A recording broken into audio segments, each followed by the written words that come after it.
ايه ده يا جدعان؟ دي تاني 3 ماتشات ورا بعض، 2 في الدوري وواحد في الكونفدرالية. دورة وماشية في الجو يا فتوح.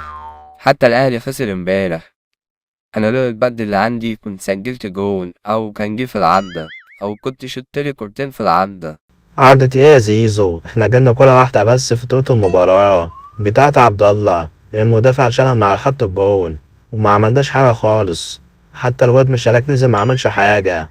أهم حاجة إن إحنا مش خسرنا زي الفرق التانية، وإحنا والمصريين جدعان وحبايب، وإن شاء الله نصعد من دور المجموعات ونتقابل في النهائي في الكونفدرالية.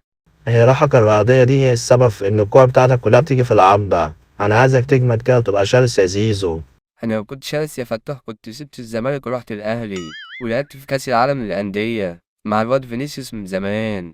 الكلام ده يا زيزو، انت كمان كنت عايز تروح الاهلي زي كهربا وامام. انا لولا المجدعة والعيش والملح كنت بلغت شيكابالا انك عايز تهرب وتسيب النادي. وطي صوتك وطي صوتك وطي صوتك. انت مالك قافش ليه؟ ده احنا بنهزر ولا انت قافش كده على طول؟ انا كنت بفكر اروح انا كمان العب في الاهلي عشان العب في كاس العالم للانديه، وبعدين اللي بيلعب في كاس العالم للانديه بيمثل مصر كانه بيلعب في منتخب مصر، ما فيهاش حاجه يعني. انت كمان يا فتوح